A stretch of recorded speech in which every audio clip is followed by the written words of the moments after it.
Kita ketemu lagi di malam hari ini untuk belajar Alkitab bersama. Oke, jadi karena temanya kita Bible Study, jadi saya harap dimanapun teman-teman berada, sekiranya mungkin pegang Alkitab, boleh dibuka.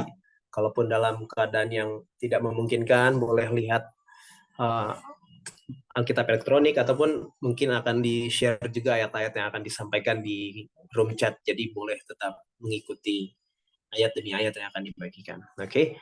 Jadi karena kita juga sudah berdoa, jadi kita akan langsung masuk di kita punya tema di uh, kali ini, terlebih di bulan Desember, dengan tema kelahiran Yesus, dan kemarin dengan judul pelajaran Dia telah lahir, dan sekarang masuk ke judul yang baru, yaitu menjadi manusia berdosa dan menang. Oke. Jadi Yesus menjadi manusia berdosa dan menang. Nanti kita mau coba gali lebih lagi ya.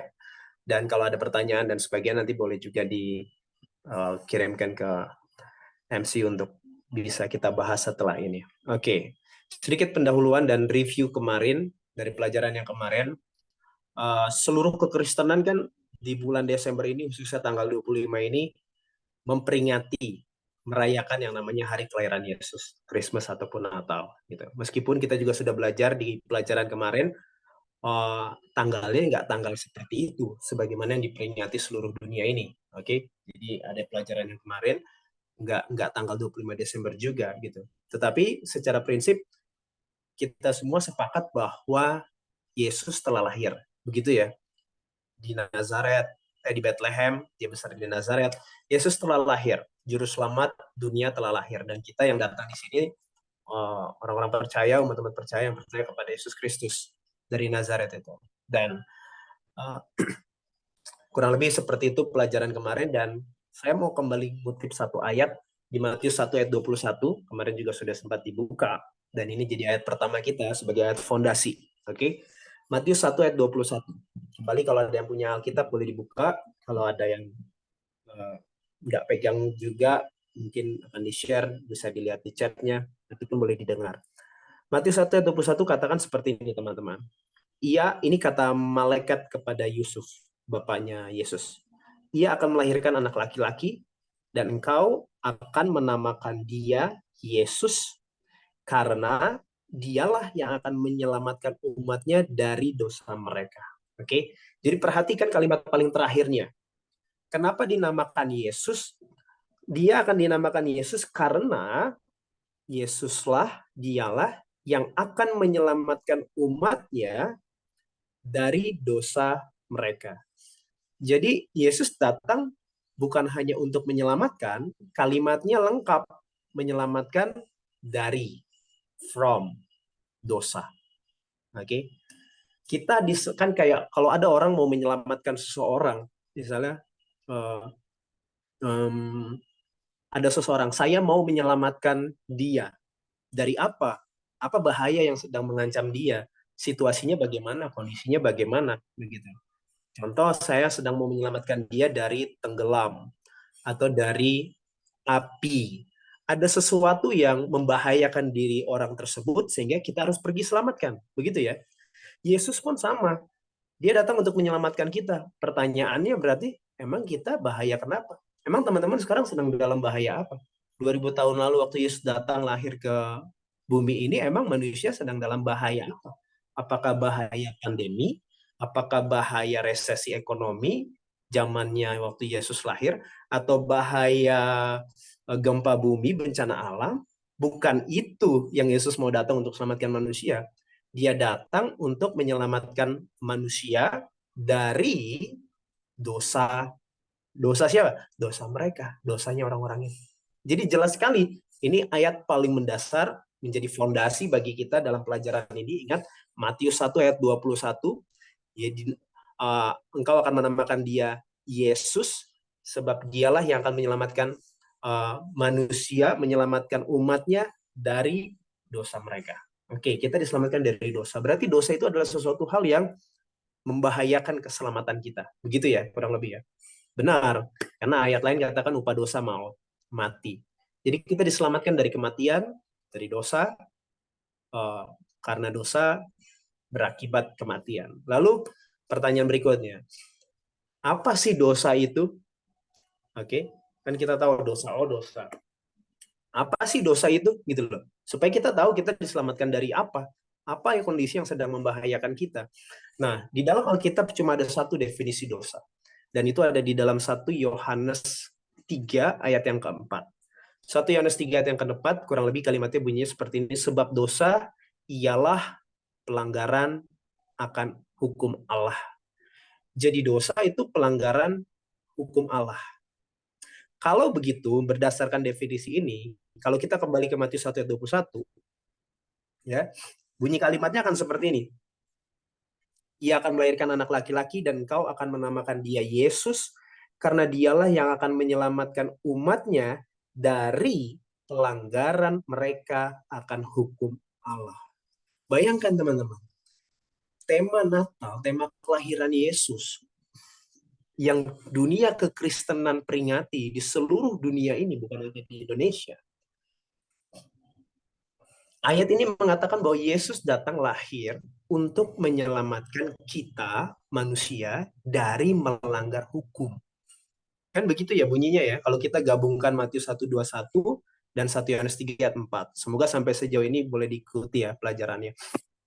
Nah, ironinya, dunia kekristenan yang sama yang memperingati kelahiran Yesus adalah dunia Kristen yang sama, yang secara general, secara umum, sebagian besar, saya mau katakan, yang mengajarkan bahwa Yesus datang sehingga hukum tidak perlu lagi. Teman-teman pernah dengar seperti itu? Dalam kekristenan, karena Yesus datang, dia sudah menebus kita, hukum nggak perlu lagi, nggak ada lagi. Jadi bisa bayangkan betapa sangat bertolak belakang dengan tujuan yang disampaikan oleh Alkitab. Bahwa Yesus datang supaya kita selamat dari melanggar hukum Allah. Nah sekarang kekristenan yang sama mengajarkan bahwa hukum nggak perlu lagi. Karena Yesus kan sudah datang. Sehingga hukumnya nggak perlu lagi. Makanya Yesus sempat bilang di Matius, di khotbah di atas bukit, Matius 5 ayat 17, jangan kamu mengira bahwa aku datang untuk meniadakan hukum. Aku datang bukan untuk meniadakannya, tetapi untuk menggenapi.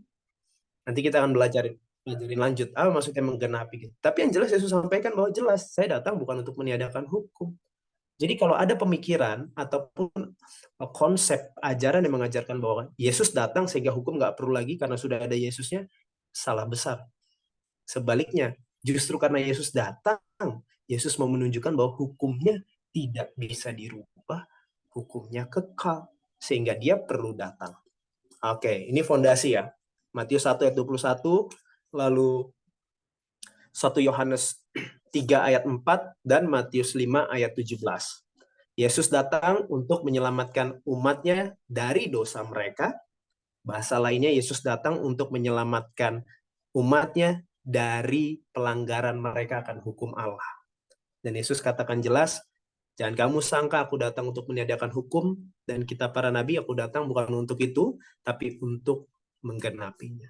Nah ini, oke. Kita masuk section berikutnya. Ini fondasinya yang awal. Sebagaimana judul yang Bible Study malam hari ini adalah menjadi manusia berdosa dan menang. Pertanyaannya, mengapa Yesus harus datang untuk menyelamatkan manusia itu dengan cara menjadi manusia? Tidakkah Yesus bisa menyelamatkan manusia dengan dia duduk saja di tahta sorga sana? Saudara bayangkan ya, kalau cara dunia ya, orang-orang di dunia ini.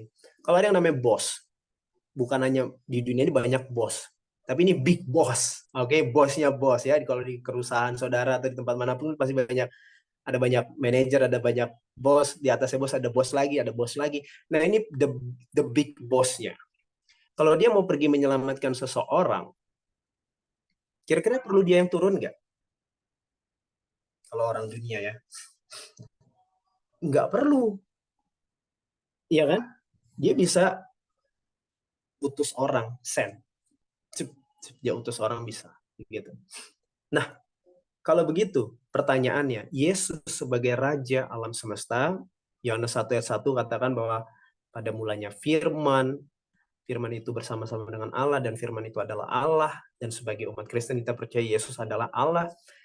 Kenapa Allah itu harus datang menjadi manusia untuk menyelamatkan manusia? Tidakkah dia bisa lakukan penyelamatan itu dengan dia tanpa harus menjadi manusia? Apa alasannya Yesus harus menjadi manusia? Sebagaimana judulnya, menjadi manusia, berdosa dan menang. Oke, kita mau coba lihat apa yang Alkitab katakan di sini. Dan ingat fondasinya tadi, Yesus datang untuk menyelamatkan umatnya supaya tidak melanggar hukum. Dan kita mau coba lihat dari Alkitab. Kenapa Yesus harus jadi manusia? Kenapa Allah itu, Juru Selamat itu, harus datang menjadi manusia untuk menyelamatkan? Ada satu prinsip di dalam hukum Taurat. Kembali hukum Taurat. Di dalam kitab Imamat pasal yang ke-25. Imamat 25 ayat 47 sampai 49. Ada 3 ayat di sini. Imamat 25 ayat 47 sampai 49. Kalau saudara punya hard copy, maksudnya saudara akan bisa lihat perikop-perikopnya ini tentang penebusan. Jadi kalau ada tanah yang dijual, cara nebusnya bagaimana, dan sebagainya. Kalau ada rumah yang dijual, digade karena udah habis uang, bagaimana penebusannya, dan sebagainya. Nah, di ayat 47 sampai 49 ini, menceritakan tentang bagaimana cara menebus budak. Jadi budak, hamba, bahasa kasarnya budak tetapi sederhananya itu hamba. Bagaimana cara menebus seorang hamba atau budak? Ayat 47. Apabila seorang asing atau seorang pendatang di antaramu. Jadi ini orang Israel, lalu ada pendatang atau orang asing di antara mereka, telah menjadi mampu. Artinya orang asing ini sukses. Sedangkan saudaramu yang tinggal padanya jatuh miskin, sementara warga pribumi, warga Israelnya jatuh miskin. Sehingga menyerahkan dirinya kepada orang asing atau pendatang yang di antaramu itu, sehingga warga pribumi ini harus jadi budaknya orang asing yang sukses di tanahnya sendiri, di tanahnya pribumi ini. Sehingga menyerahkan dirinya kepada orang asing atau pendatang yang ada di antaramu itu, atau kepada seorang yang berasal dari kaum orang asing, maka ini prinsip hukumnya. Maka sesudah ia menyerahkan dirinya, ia berhak ditebus. Yakni siapa yang berhak menebusnya? Seorang dari antara saudara-saudaranya boleh menebus dia. Jadi kalau ada warga Israel yang jatuh miskin, lalu dia menjadi hamba bagi orang asing, yang berhak menebusnya adalah saudara-saudaranya. Siapa saudaranya? Berarti warga Israel juga, warga Yehuda juga, Yahudi juga. Boleh menebus dia. Atau saudara ayahnya, keluarga dari ayahnya. Atau anak laki-laki saudara ayahnya, keponakannya. Atau seorang kerabatnya yang terdekat, ya sepupu dari kaumnya, satu misalnya kalau orang Batak satu marga, atau orang Manado masih satu marga itu. Atau kalau ia telah mampu, ia sendiri berhak menebus dirinya. Oke, jadi ini prinsip dalam hukum Taurat yang mengatakan kalau orang miskin, orang yang sudah jatuh miskin, dia ada orang asing datang. Jadi di prinsip ini ada 3 oknum, saudara ya. Ada 3 oknum.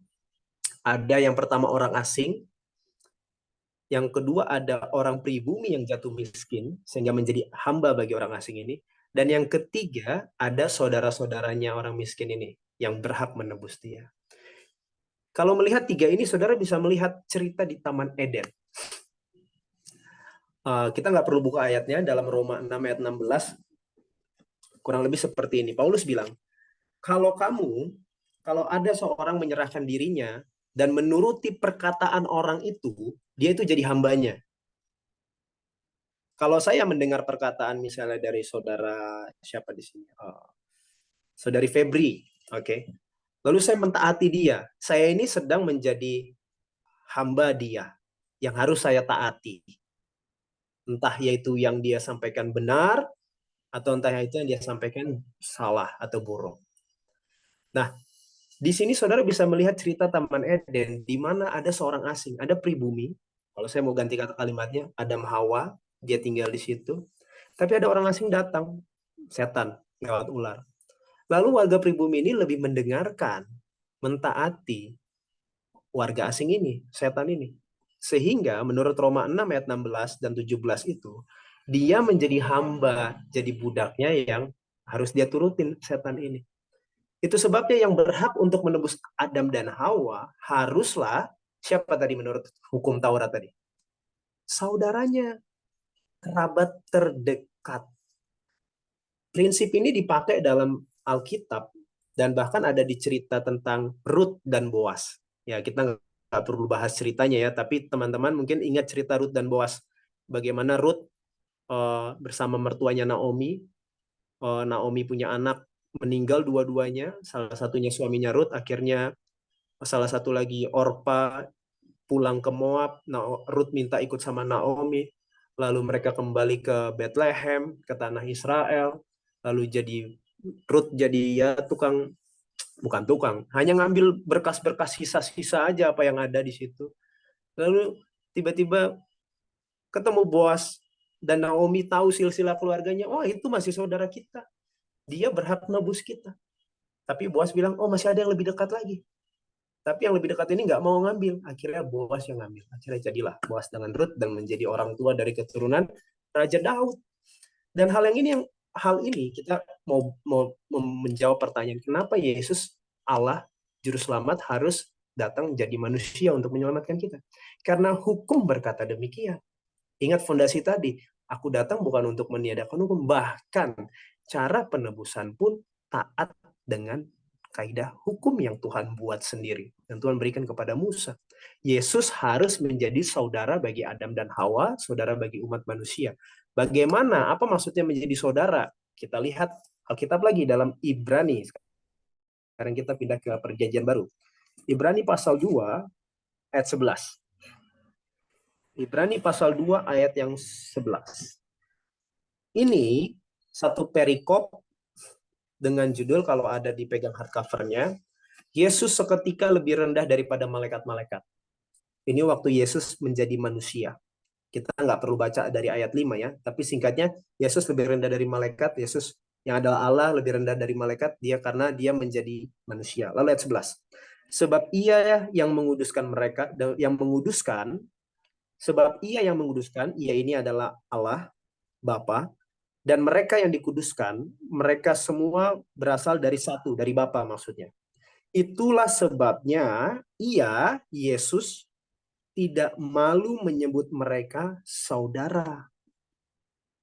Bagaimana Yesus bisa disebut saudara bagi manusia? Itulah ketika Yesus mengambil rupa manusia, wujud manusia. Dengan Yesus mengambil jadi wujud manusia, barulah dia berhak untuk menebus sesamanya manusia. Itu sebabnya Yesus harus jadi manusia untuk menyelamatkan. Allah harus menjadi manusia untuk menyelamatkan. Dia tidak bisa tetap menjadi Allah untuk menyelamatkan manusia. Itu sebabnya dia harus turun, dia harus mengambil kemanusiaan untuk bisa menyelamatkan manusia. Itu bunyi hukumnya. Oke, sejauh ini semoga bisa dipahami. Itu sebabnya dikatakan ia tidak malu menyebut mereka saudara. Ya sama seperti sekarang lah. Secinta-cintanya kita sama hewan peliharaan, anjing atau apa, misalnya ada yang suka kucing, ada yang suka ikan, ada yang suka apapun gitu ya. Kita nggak akan bisa mereka bilang mereka brother, sister. Nggak tahu, mungkin ada zaman sekarang seperti itu. Tetapi beda, jenis kita beda. Ya jenis beda. Kita bukan sejenis dengan mereka. Tetapi siapapun orang yang tidak sedarah dengan kita pun, mau dia sekaya apapun, seterpandang apapun, atau dia semiskin apapun, di jalan pinggir jalan, selagi dia sesama manusia, matanya dua, hidungnya satu, mulutnya satu, secara general seperti manusia, seorang manusia, kita bisa sebut mereka brother dan sister, saudara kita. Itu sebabnya mengapa Yesus harus datang menjadi manusia. Oke. Sampai sini semoga bisa diikuti pelajarannya. Dan kita lanjut ke section berikutnya. Sebagaimana judul, bukan hanya menjadi manusia, tetapi menjadi manusia berdosa. Nah, ini agak sedikit bukan kontroversi, tetapi agak sedikit perlu perhatian di sini supaya kita bisa lihat apa maksudnya Yesus harus menjadi manusia berdosa. Yang pertama tadi kenapa Yesus harus jadi manusia? Ya supaya dia berhak untuk menebus kita. Karena itulah bunyi hukumnya. Harus seorang kerabat atau saudaranya yang terdekat untuk bisa menebus dia yang tadi sudah menjadi budak bagi orang asing. Karena kita adalah budak bagi dosa, bagi setan. Oke, yang berikutnya adalah dia juga harus bukan hanya sekedar jadi manusia, tapi harus jadi manusia yang berdosa. Yesus harus jadi manusia yang berdosa.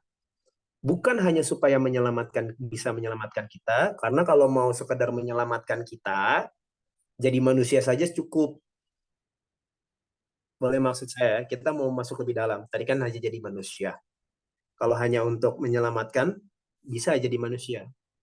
Tetapi ingat Matius 1 ayat 21, ayat pertama, ayat fondasi tadi yang saya mau bilang itu fondasi. Jadi ingat terus ini ya.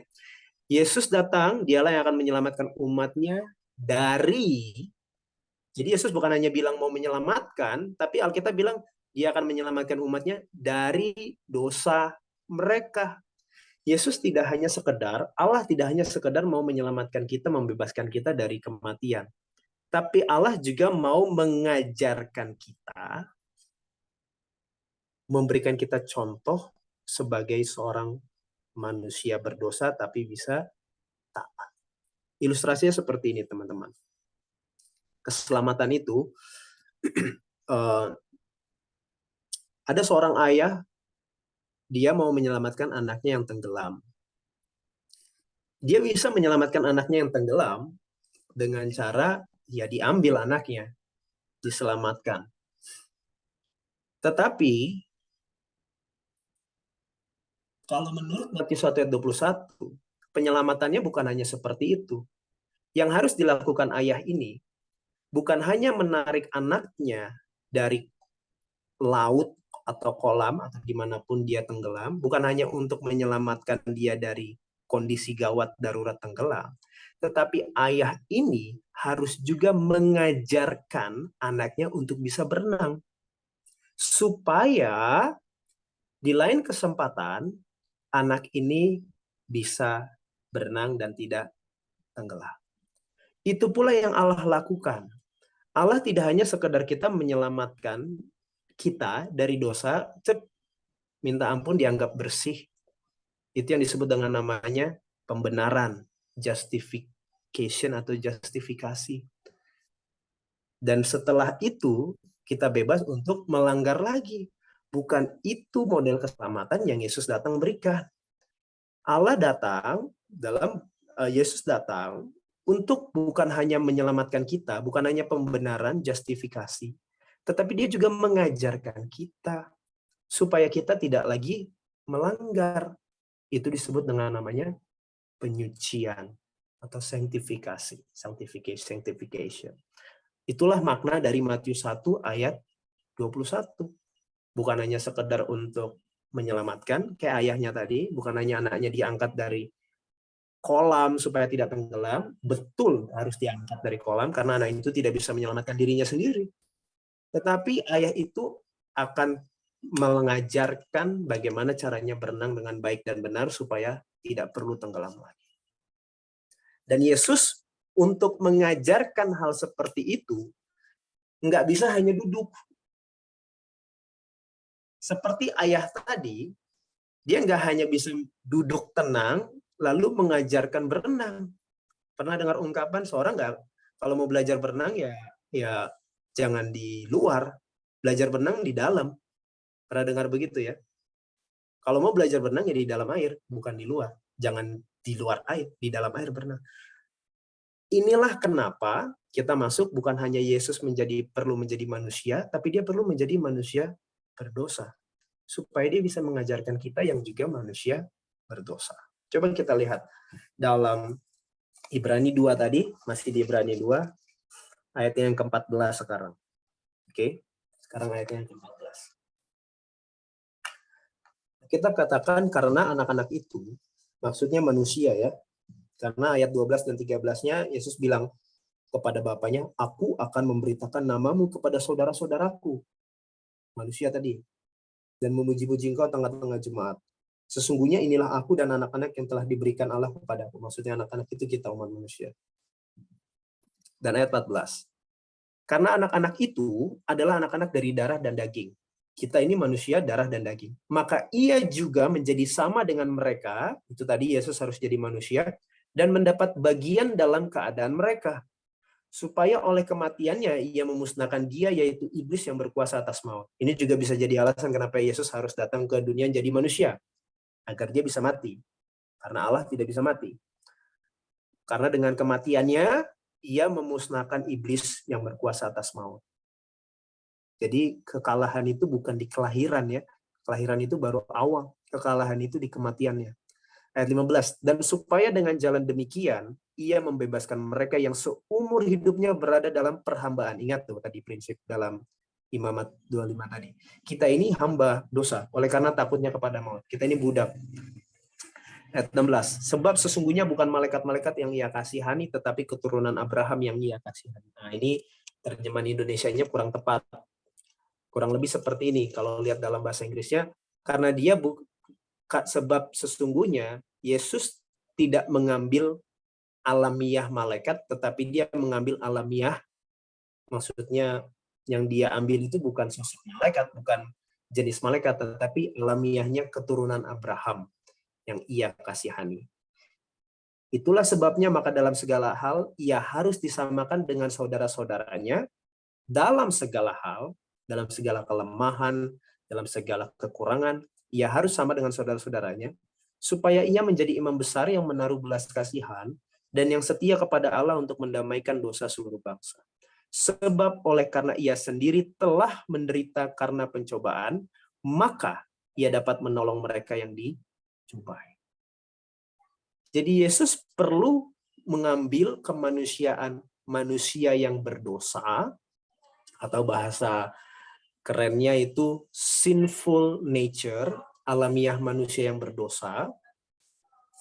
Supaya apa? Supaya ia mengalami penderitaan pencobaan, maka ia dapat menolong mereka yang dicobai. Sama seperti seorang ayah tadi, dia harus ikut nyemplung ke dalam air supaya bisa menolong anaknya belajar berenang. Dia tidak bisa hanya duduk di luar, anaknya di dalam kolam, lalu bilang berenang, tangannya digerakkan, kakinya digerakkan. Tidak bisa seperti itu.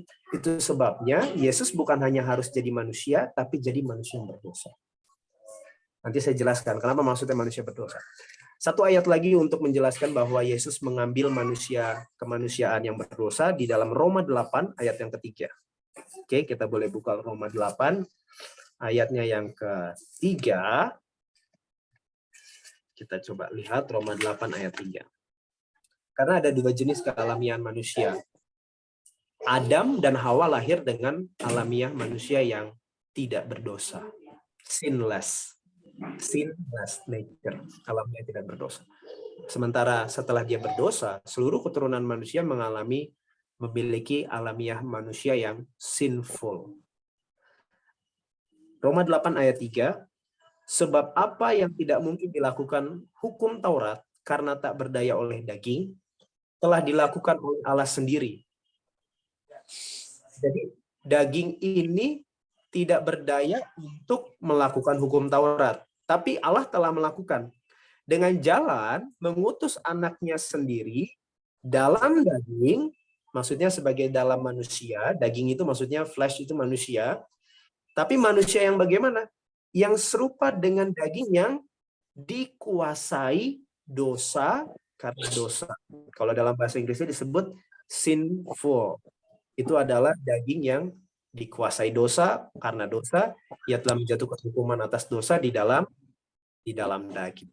Jadi jelas bahwa di dalam Alkitab Yesus mengambil alamiah waktu dia datang dari sorga ke bumi, dia ngambil bentuk manusia yang bukan manusia yang murni seperti Adam sebelum berdosa, enggak, tapi manusia yang daging yang dikuasai dosa. Kalau bahasa Ibrani tadi adalah dagingnya keturunan Abraham. Pertanyaan, emang keturunan Abraham itu tidak berdosa? Berdosa. Sejak zaman Abraham itu sudah ada dosa. Kan gitu ya. Oke, itu jadi dua hal yang sama. Lalu pertanyaan mendasarnya, kalau begitu, bagaimana bisa Yesus, kalau gitu orang bilang, oh kalau gitu berarti Saudara Alex, berarti Yesus itu berdosa dong.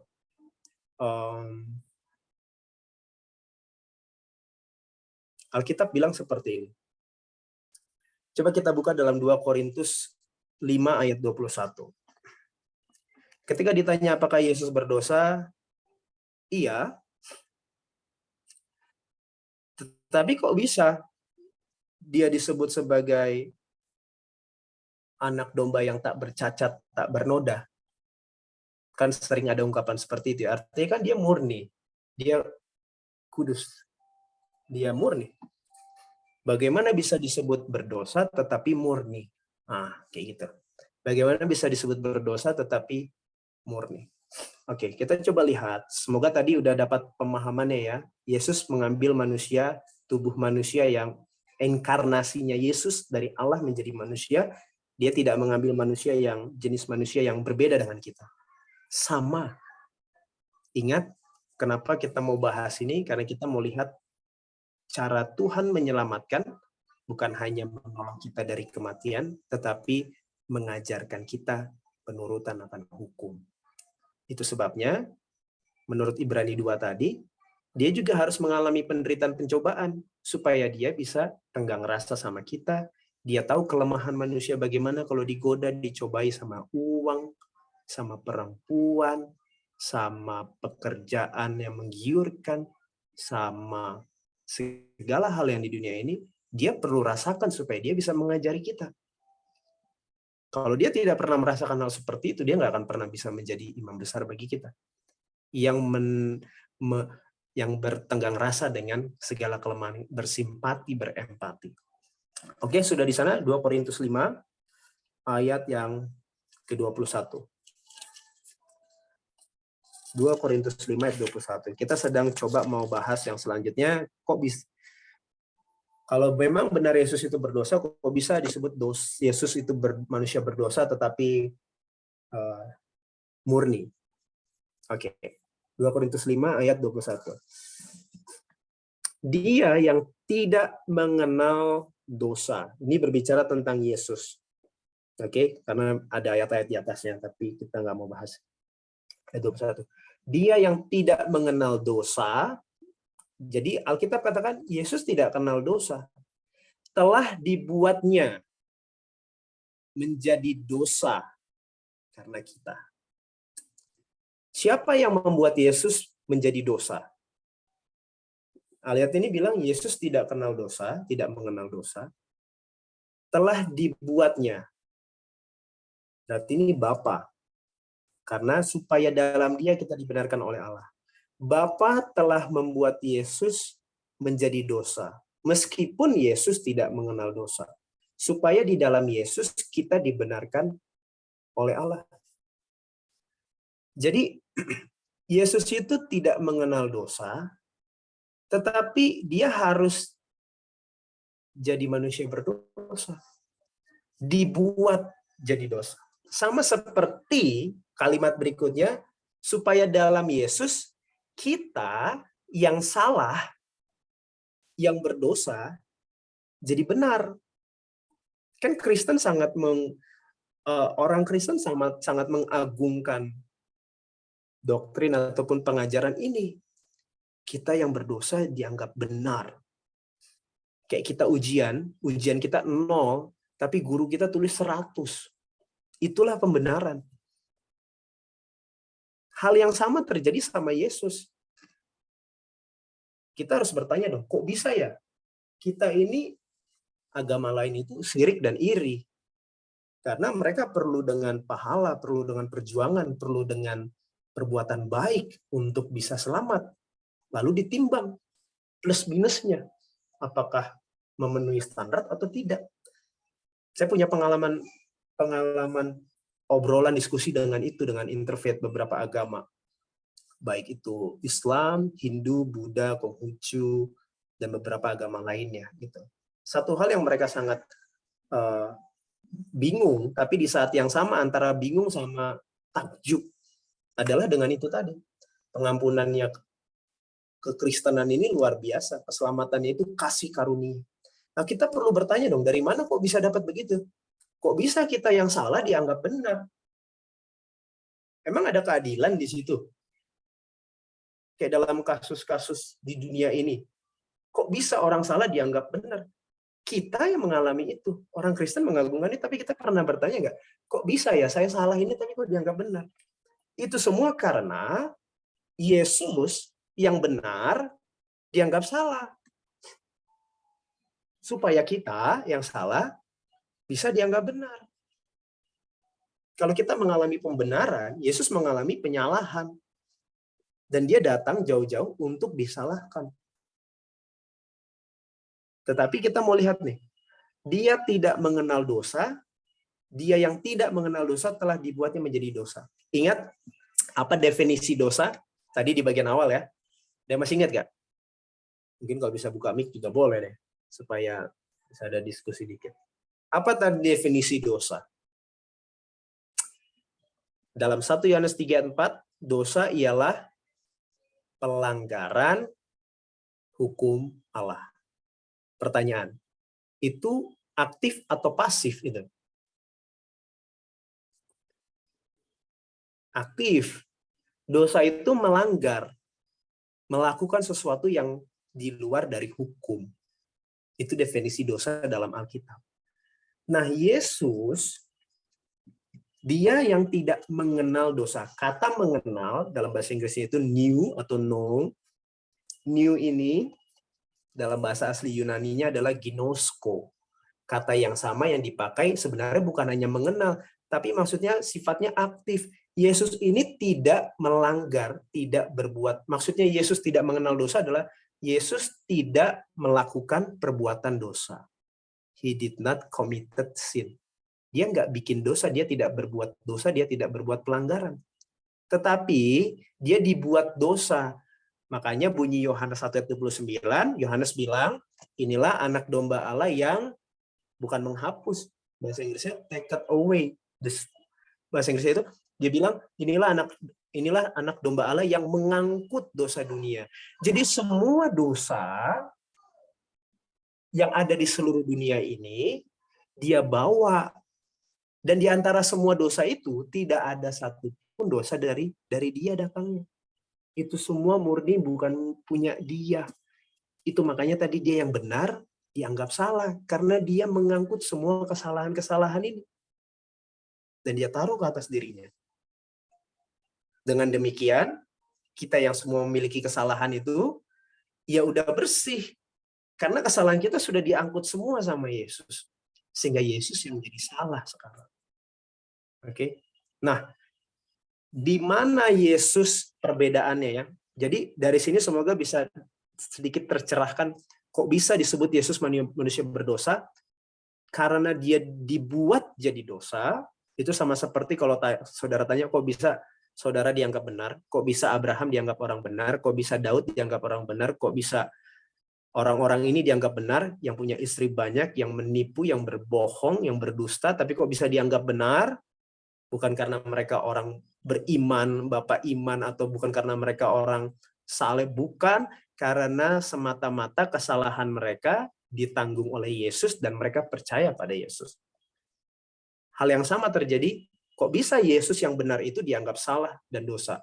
Kok bisa Yesus disebut manusia berdosa? Man of sin. Karena dia yang tadinya benar, yang tidak melanggar sama sekali, tetapi dia rela untuk menanggung kesalahan semua orang, pelanggaran semua orang, dosa semua orang ke dalam dirinya, sehingga dia dianggap manusia berdosa. Ayat berikutnya 1 Petrus 2 ayat 22.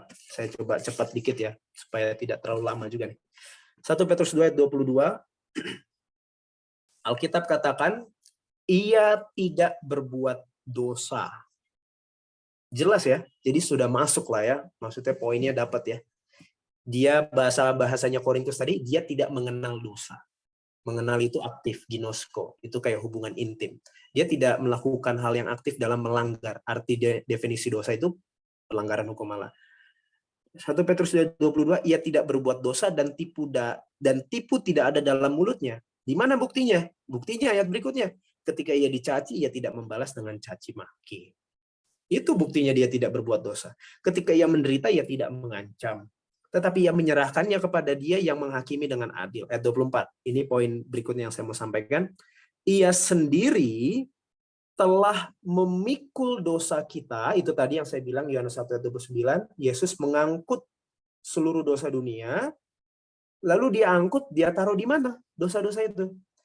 Ia sendiri telah memikul dosa kita di dalam tubuhnya di kayu salib, supaya kita yang telah mati terhadap dosa hidup oleh untuk kebenaran, oleh bilur-bilurnya kamu telah sembuh. Jadi pertanyaan, Yesus mengangkut dosa dunia, di mana ngangkutnya? Ditaruh di mana sama Yesus? Di tubuhnya. Itu makanya Yesus perlu menjadi manusia berdosa. Karena Yesus, kenapa disebut manusia berdosa? Karena seluruh dosa-dosa itu dia tanggung dan dia taruh di badannya. Ya, badan maksudnya badinya, di tubuhnya. Itu makanya dia manusia berdosa. Dia taruh di tubuhnya. Tetapi kenapa dia bisa secara cepat ya, Ibrani 10 ayat ini tentang tubuh. Ibrani 10 ayat yang kelima. Karena itu ketika ia masuk ke dunia, waktu Yesus mau masuk ke dunia inkarnasi, lahir, sesuai tema pelajaran kita, ia berkata, korban dan persembahan, dia kutip kitab Mazmur. Yesus kutip kitab Mazmur. Korban, tapi ini di sorga, waktu Yesus bicara ini. Karena ketika dia mau masuk ke dunia, dia mau inkarnasi. Yesus bilang ini, di sorga. Korban dan persembahan tidak engkau kehendaki, tetapi engkau telah menyediakan tubuh bagiku. Itulah tubuh manusia tadi. Yang berdosa, karena juga dosa itu dia taruh, dia pikul di tubuhnya di kayu salib. Oke. Berikutnya dalam Markus 7. Supaya lebih jelas lagi. Kalau begitu, bagaimana bisa Yesus manusia berdosa menanggung dosa-dosa dan pelanggaran, Markus 7 ayat 14 dan 15. Yesus menanggung dosa-dosa pelanggaran dan dia taruh di dalam tubuhnya, bagaimana bisa dia tetap disebut sebagai anak domba yang tak bercacat, murni, suci, bahasa sederhananya kalau kita bilang kudus. Kok bisa dosa kotor, tetapi dia masih tetap kudus? Bayangkan kalau dosa-dosa itu isinya sampah-sampah, noda-noda, ya. Kalau dalam bentuk fisik misalnya dosa bisa difisikkan, itulah kotoran comberan, segala hal yang bau, jijik dan apa, dia taruh di badannya dia. Ya, saya mau coba memvisualisasikan aja, taruh secara physically, dia taruh ke dalam tubuhnya, tetapi Alkitab masih bisa bilang bahwa Yesus orang itu murni kudus. Aduh, udah cemong-cemong, udah kotor, udah bau, udah jijik. Tapi Alkitab masih menyebut orang ini kudus. Kok bisa? Oke. Markus 7 ayat 14 dan 15. Ini ada satu cerita, tapi kita mau ambil prinsipnya saja. Satu cerita ketika orang-orang Farisi menegur murid-murid Yesus yang makan dengan tidak cuci tangan. Mereka sebut makan dengan tangan najis. Karena nggak cuci tangan. Oke. Itu adat istiadat. Jadi judul perikopnya perintah Allah versus adat istiadat Yahudi. Lalu ayat 14 dan 15. Lalu Yesus memanggil lagi orang banyak dan berkata kepada mereka, kamu semua dengarlah kepadaku dan camkanlah. Oke, jadi Yesus bilang, perhatikan. Berarti kalau Yesus bilang dengar dan camkan, ini penting omongan Yesus. Dan saya harap juga saudara boleh memperhatikan, ini penting, ini prinsip. Prinsip itu berlaku dalam segala aspek. Kita ambil prinsipnya. Kita nggak bahas konteksnya. Tapi kita cuma mengambil prinsipnya. Apapun dari luar yang masuk ke dalam seseorang tidak dapat menajiskannya. Semoga saudara udah mulai nangkep ya tadi ya. Tetapi apa yang keluar dari seseorang, itulah yang menajiskannya. Barang siapa bertelinga untuk mendengar, hendaklah ia mendengar. Yesus bilang kepada orang banyak ini, karena mereka menuduh Yesus dan murid-muridnya makan dengan tangan najis karena tidak cuci tangan. Oke. Tapi Yesus bilang ini, camkan. Apa yang dari luar, apapun yang masuk ke dalam seseorang, dalam hal ini konteksnya makanan masuk ke dalam, tidak dapat menajiskannya. Tetapi apa yang keluar dari seseorang, itulah yang menajiskan. Oke, lalu ayat 17. Sesudah ia masuk ke sebuah rumah untuk menyingkir dari orang banyak, murid-muridnya bertanya kepadanya tentang arti perumpamaan itu. Murid-muridnya juga masih belum mengerti. Lalu jawab Yesus, apakah kamu juga tidak dapat memahaminya? Jadi kalau saudara masih belum paham, Yesus jelaskan lagi. Tidak tahukah kamu bahwa segala sesuatu dari luar yang masuk ke dalam seseorang tidak dapat menajiskannya? Karena kenapa? Kenapa yang dari luar itu tidak bisa menajiskan orang itu? Karena jawabannya, karena hal itu bukan masuk ke dalam hati, tetapi ke dalam perutnya, lalu dibuang ke jamban. Dengan demikian yang menyatakan semua makanan halal. Ini topik lain, kita nggak bahas itu. Tapi prinsipnya, kenapa Yesus bilang segala sesuatu yang dari luar itu masuk ke seseorang tidak menajiskannya? Alasannya kenapa? Karena tidak masuk ke dalam hati. Ayat yang berikutnya, 20. Katanya lagi, apa yang keluar dari seseorang, itu yang menajiskan. Jadi yang menajiskan itu malah dari dalam keluar. Dari luar ke dalam, tidak bisa menajiskan kalau tidak masuk ke dalam hati. Kalau masuk ke dalam hati, najis nggak? Najis. Tapi kalau yang dari luar itu tidak masuk ke dalam hati, itu tidak menajiskan. Tapi Yesus bilang, segala apapun yang keluar dari seseorang, itulah yang menajiskannya. Sebab ayat 21, dari dalam mana? Hati orang. Apa maksudnya dari luar ke dalam? Dari dalam hati.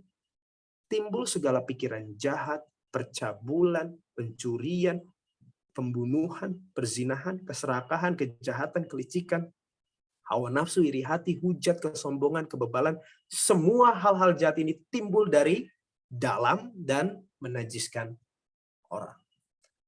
Semua itu dari dalam, dari pikiran kita dulu. Hati itu pikiran maksudnya. Nggak ada yang tiba-tiba, nggak ada orang yang tiba-tiba apa disebut di sini, cabul. Nggak ada orang yang tiba-tiba mencuri. Nggak ada orang yang tiba-tiba pembunuh, berzina, serakah tanpa memikirkannya terlebih dahulu.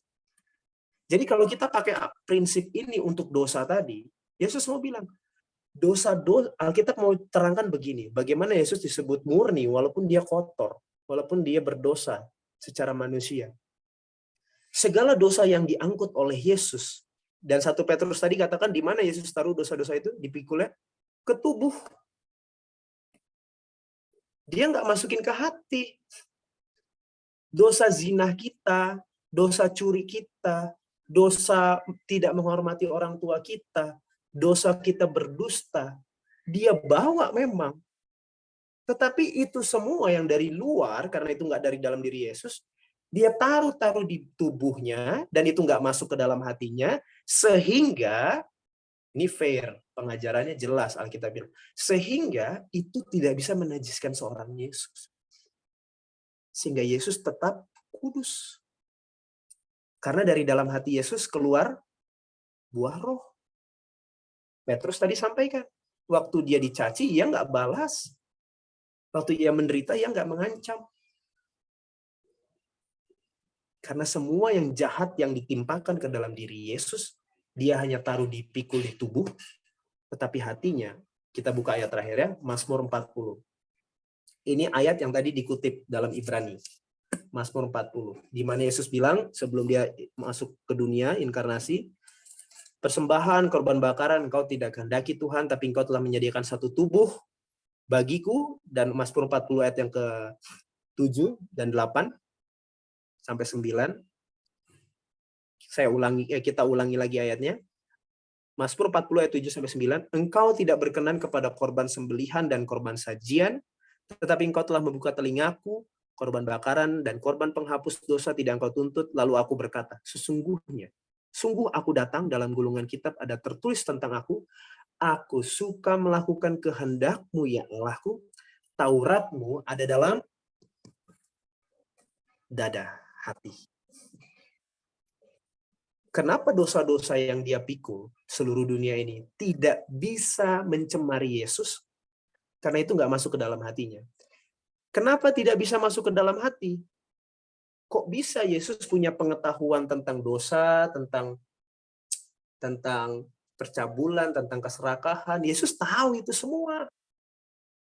Makanya ingat waktu apa namanya? Adam dan Hawa berdosa lalu makan buah, Alkitab bilang, waduh, manusia ini sudah menjadi salah satu seperti kita. Siapa yang dimaksud salah satunya itu? Yesus. Karena Yesus juga punya pengetahuan akan kejahatan. Dalam diri manusianya, Yesus tahu itu apa artinya korupsi, apa. Karena dia manusia berdosa. Mengambil manusia berdosa. Tetapi itu semua tidak masuk ke dalam hatinya, tidak mengubah dirinya. Kenapa nggak bisa masuk ke dalam hatinya? Karena pikirannya, hatinya, dadanya sudah terisi penuh dengan kehendak Tuhan. Taurat, hukum. Kembali ke fondasi awal. Yesus datang untuk menyelamatkan umatnya dari dosa, dari melanggar hukum. Jadi ini Injil dan hukum sesuatu hal yang nggak bisa dipisahkan. Setan mau pisahkan. Tidak akan ada Injil tanpa hukum, tidak akan ada hukum tanpa Injil. Yesus bisa tetap murni dan sempurna, kudus, karena pikirannya penuh dengan kehendak Tuhan, hukum Taurat. Sehingga mau di sekelilingnya, makanya kan waktu murid-murid dipanggil, emang ada sesuatu yang bagus datang dari Nazaret? Tempat Yesus besar tumbuh itu bukan satu tempat yang baik untuk pertumbuhan perkembangan seorang anak menjadi saleh. Karena kota Nazaret terkenal dengan segala kejahatan. Tapi Yesus bisa. Apa maksud dan pelajaran kita dari sini? Kelahiran Yesus mengingatkan kita bahwa Allah datang menyelamatkan, dan bukan hanya menyelamatkan kita, tapi mengajari kita untuk tidak berbuat dosa. Dan Yesus datang sebagai manusia untuk menyelamatkan kita, dan bukan hanya menjadi manusia saja, bukan hanya menjadi manusia yang super, ya. Yesus mengambil manusia yang sama yang saudara dan saya sedang miliki sekarang, manusia berdosa. Agar apa? Agar dia bisa bersimpati sama kita. Ibrani 4 ayat 15, kita memiliki imam besar yang turut merasakan kelemahan-kelemahan kita. Dia turut merasakan kelemahan-kelemahan kita. Ibrani 4 ayat 15, nggak usah dibuka, saya bacakan saja. Sebaliknya sama dengan kita, ia telah dicobai hanya tidak berbuat dosa. Itu luar biasa. Tuhan memberikan contoh kepada kita supaya kita nggak punya excuse, kita nggak punya maklum, itu kan Yesus. Dan malam ini kita udah belajar. Bukan karena dia Yesus itu seorang Allah, makanya dia bisa hidup seperti itu. Dia mengajari kita sama di dalam kolam yang sama, berenang, ayah dan anak.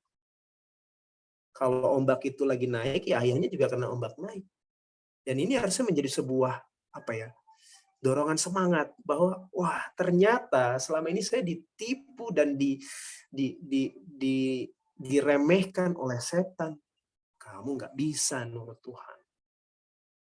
Tapi lewat kelahiran Yesus sebagai manusia berdosa dia mengajarkan kita, dia bisa menanggung semua kejahatan ini di sekelilingnya, bahkan di dalam dirinya sendiri, tapi dia bisa tetap pure, murni, dan kudus. Alasannya satu, karena dia suka melakukan kehendak Bapanya, dan Taurat Bapanya ada dalam dada dan hatinya. Itu sebabnya satu-satunya yang kalau dibilang mau melakukan kehendak Bapanya, itu ingat kata waktu Yesus di Getsemani. Tetapi bukan kehendakku, melainkan kehendakmu yang jadi. Kalau kalimat itu saya sederhanakan menjadi satu kata, yaitu berserah. Surrender. Nah, orang salah berpikir namanya surrender itu ya kayak di film-film, menyerah, diam. Menyerah, surrender dalam Alkitab itu suatu kata yang aktif, teman-teman. Bukan pasif. Contohnya seperti ini. Bangun pagi kita, pilihannya tuh ada dua. Mau berdoa atau baca firman, atau langsung buka handphone kita. Ini jelas dan ya saya cuma membawakan sesederhana mungkin. Maksud dari surrender. Daging saya, manusia berdosa, saya akan mau lihat nih, apa yang terbaru nih. Semalam siapa yang menang? Saya kelewatan nonton misalnya. Ya. Tetapi saya tahu kehendak Bapa. Yesus bilang, aku datang untuk melakukan kehendak-Mu ya Allahku, ya Bapakku. Saya tahu kehendak Allah itu adalah, itu enggak yang pertama dan terutama, saya harus doa sama baca firman dulu. Lalu saya menyerah. Saya serahkanlah kehendak daging saya, lalu saya pergi datang, duduk, berdoa, dan baca. Itu definisi berserah dalam Alkitab. Contoh lain, kita pergi kemanapun, atau dalam rumah, kita tahu ini makanan yang terbaik yang harusnya kita konsumsi, atau minuman yang baik yang harusnya kita konsumsi. Tetapi ada juga pilihan satu lagi di menu. Ada yang nggak baik dan saya tahu ini tidak baik untuk saya konsumsi. Daging saya mau minta yang ini karena ini yang saya suka. Karena daging suka. Roma 8 bilang daging itu nggak tunduk sama hukum. Itu nggak mungkin. Daging itu berontak terus. Dia bilang. Tapi yang terjadi adalah harusnya saya menyerah. Apa maksudnya menyerah? Bukan diam, ya udah Tuhan saya nggak sanggup, saya pilih. Bukan begitu. Berserah kepada Yesus itu artinya kita menyerahkan daging kita. Oke Tuhan, saya serahkan deh. Saya tahu nggak harus gitu. Lalu dengan aktif saya memilih untuk makan yang satu ini. Atau untuk satu kegiatan, satu hal dosa yang sering kita lakukan dan kita sangat gemar dengan itu. Tapi kita tahu Tuhan kehendak Bapa nggak seperti itu. Lalu saya berserah. Bapak saya nggak ini lagi deh. Saya serahkan ini deh. Saya mau ikut Engkau. Itulah berserah. Dalam definisi Alkitab. Bukan pasif, diam, tidak ngapa-ngapain. Berserah itu aktif. Berserah itu menyerahkan diri seperti Yesus. Lord, Father, thy will be done, not my will. Kehendak-Mu Bapa yang jadi, bukan kehendak-Ku. Lalu habis itu ngapain Yesus? Tidur di Getsemani? Enggak, dia jalan. Via Dolorosa itu berserah. Berserah. Yesus nggak diam duduk di situ sampai didatangin, ditangkap, dan dia jalan sendiri, temuin murid-murid, dia tahu di depan akan ada yang jemput, selesai. Dia nggak kabur. Itulah berserah dalam definisi Alkitab. Dan Tuhan janjikan kuasa sama kita. Yohanes 1:12, barang siapa menerima Yesus, diberinya kuasa untuk menjadi anak-anak Allah. Power itu Tuhan sediakan. Karena itu bukan kehendak kita juga, bukan kuasa kita juga. Ketika kita mau menyerahkan daging ini, kita nggak sanggup. Tapi yang penting kita punya kemauan. Di situ Roh itu datang dan memberikan power, dorongan yang dan tanpa kita pernah pikirkan dan kita pernah bayangkan, wah ternyata bisa ya saya nolak ini ya. Bisa ya saya nolak dosa ini ya. Ternyata bisa ya saya lakukan ini ya. Dan di situ baru kita bingung, kok bisa ya? Itu artinya sudah bukan kita. Begitulah caranya Tuhan dalam Matius 1:21 menyelamatkan umatnya dari dosa-dosa kita, pelanggaran-pelanggaran kita. Semoga pelajaran ini memberikan kita insight, dorongan, motivasi, semangat, dan juga membuka pikiran kita tentang kelahiran Yesus, menjadi manusia berdosa, mengajari kita untuk hidup benar sesuai dengan hukumnya, melakukan kehendak Bapa. Oke, Tuhan Yesus memberkati.